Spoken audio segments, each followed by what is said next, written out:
আমাদের এই ফণী মনসা গাছটা কিন্তু অনেক বড়, আসলে ক্যামেরায় দেখে বোঝা যায় না। হুট করেই লক্ষ্য করলাম ফণী মনসা গাছে ফলের মতো কি যেন বেরোচ্ছে। দেখে মনে হচ্ছে ফল, কিন্তু কিছুদিন গেলে বোঝা যাবে আসলে এটা কি। এখানে একটা, এখানে দুইটা, এখানে ছোট্ট দুইটা বের হয়েছে। সবগুলো থাকবে কিনা বুঝতে পারছি না, মনে হচ্ছে থাকবে। আমি আপনাদের সাথে এটা আবার শেয়ার করব যেটা কি হলো।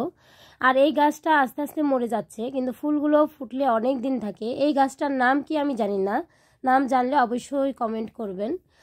এরপরে এই অ্যালোভেরা গাছগুলো আস্তে আস্তে বড় হচ্ছেই তো হচ্ছেই। আমি অ্যালোভেরা তেমন একটা ব্যবহার করি না। আমি এরপরে একদিন আপনাদের সাথে অ্যালোভেরার দিয়ে আমার চুলের একটা প্যাক শেয়ার করব আপনাদের সাথে। এখানে ধনিয়ার একটা গাছ হয়েছে, এখানে ফুল ধরেছে, ফুলগুলো এত সুন্দর লাগছিল। বিকেলবেলা কিছু না খেলে কেমন হয়, ভাবলাম একটু পকোড়া বানাই।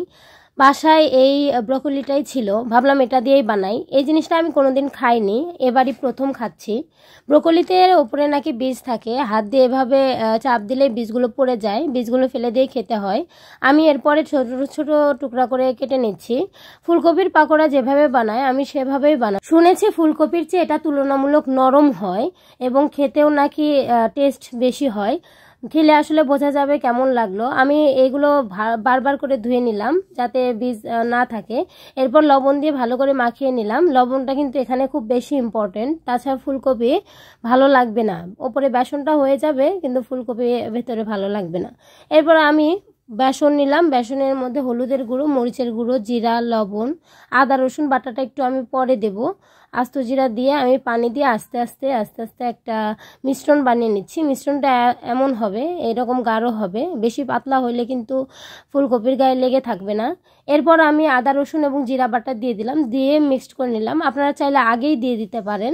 এরপর আমি কড়াইয়ে তেল দিয়ে দিলাম। এরপর আমি ব্রোকলিগুলো ডুবিয়ে ডুবিয়ে তেলের মধ্যে ছেড়ে দেব। তেল যখন মিডিয়াম হিট হয়ে যাবে তখন দিব এবং একটু অল্প আঁচেই ভাজবো যাতে ভেতরের ফুলকপিটা সিদ্ধ হয়।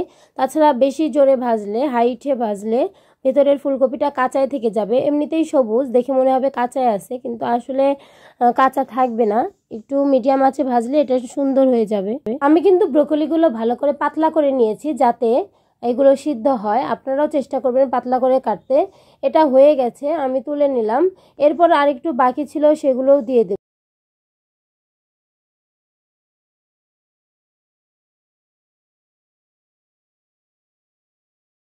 এগুলো হয়ে গেছে, তুলে নিলাম।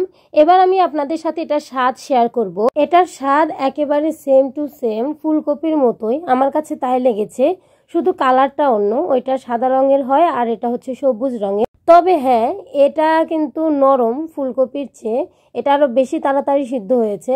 যদি ফুলকপি এবং ব্রোকলির স্বাদ তুলনা করা হয় তাহলে আমার কাছে মনে হয় ফুলকপিটাই বেশি টেস্ট। আমার কাছে তো তাই লেগেছে। বিকাল হলেই কিছু না কিছু খেতে হবে, এটা অভ্যাসে পরিণত হয়েছে।